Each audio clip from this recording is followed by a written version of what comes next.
Hi everybody and welcome to this new build review series. The first part of this series serves you as an introduction, so you get an overview over the project, and I also want to provide some technical background information here. I think this might be of some interest for some of you out there. So, what are we going to build? A while ago I found this very interesting photo somewhere in the internet, which apparently shows a crash between a Sturmgeschütz and a T-34 tank. That's what I want to build, at least something that somewhat resembles this scene. During my following research, I found a few more photos of this incident taken from different angles, which are very useful for this project. However, I was not able to find out anything about the exact circumstances that led to this incident, and not even the location where it happened or when it happened. That's not a big issue though, because we can find out a lot by having a closer look at these photos. I put the photos in a possible chronological order and we have a closer look at them now.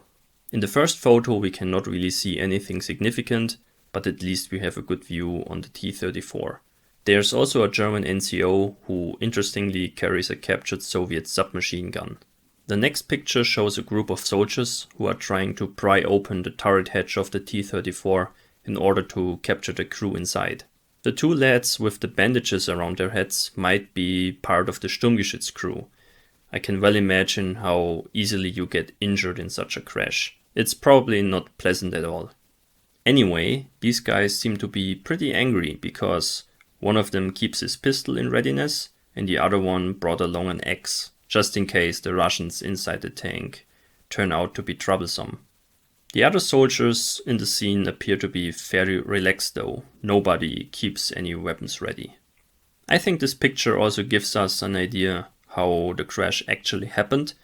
The Sturmgeschütz crashed into the T-34 head on and is sitting on top of it, so I assume the StuG III crew performed a deliberate ramming maneuver in order to knock out the T-34. When the T-34 was first encountered on the Eastern Front, it was quite difficult to penetrate its armor effectively. The short 7.5 cm Sturmkanone 37 L24 of the early StuGs was not really suitable for combat against tanks. In any case, such ramming maneuvers were an absolute rarity because they are very risky for everyone involved. I heard about such incidents on other fronts as well. The British, for example, claim that they have done that in order to knock out a Tiger tank, but very few of these incidents seem to be actually authentic. Here we can see a picture of such an incident, where we can assume that it was a ramming maneuver.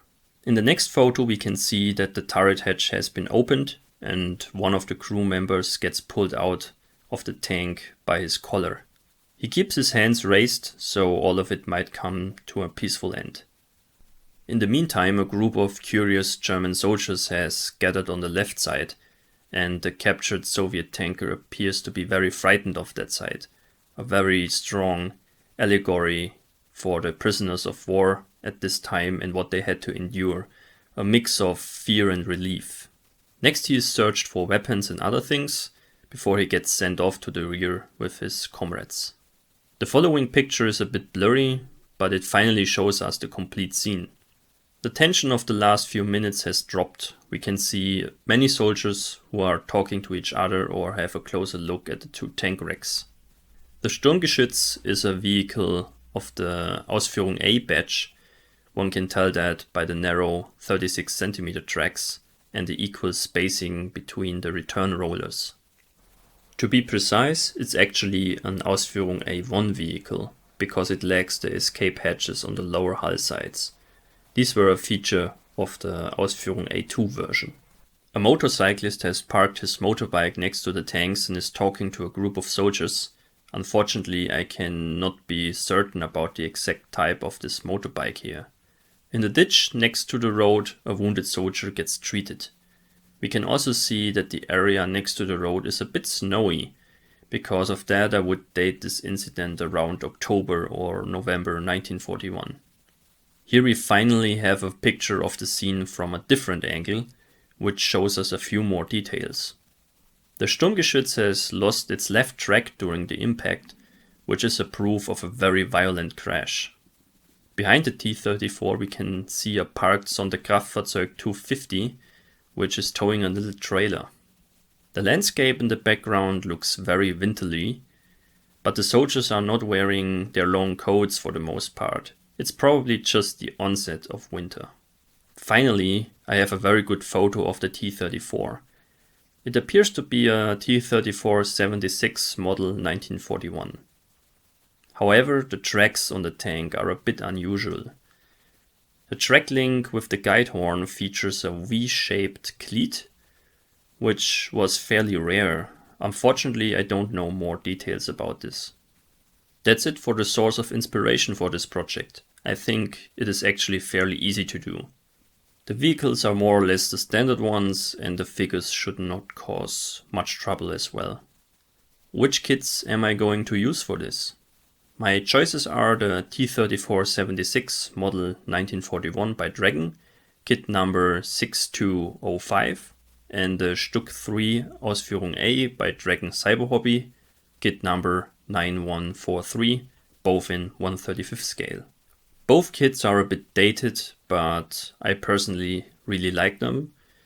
I can build both kits out of box without many changes, but the T-34 requires these special tracks I mentioned before. Luckily I was able to source this track from Friel, and because it's so nice, the StuG III also gets some Friel tracks. The plastic tracks of the StuG III would have been alright, but I think it's easier to depict the thrown track on the vehicle with metal tracks. I think I will depict the scene as can be seen in this photo here. When it comes to the figures, this is the easiest option. It does not require any complicated conversions. The poses of the soldiers are all the standard ones, which are readily available. Only a few little tweaks here and there should be necessary. I also like to include the motorbike in the scene. For that I have chosen the BMW R12 with sidecar by IBG Models. Apart from the vehicles and the figures, the diorama will be a simple one. We just build a road and a ditch with mud, a bit of grass and snow. Because of that I will focus on the realistic damages of both vehicles to make it somewhat interesting.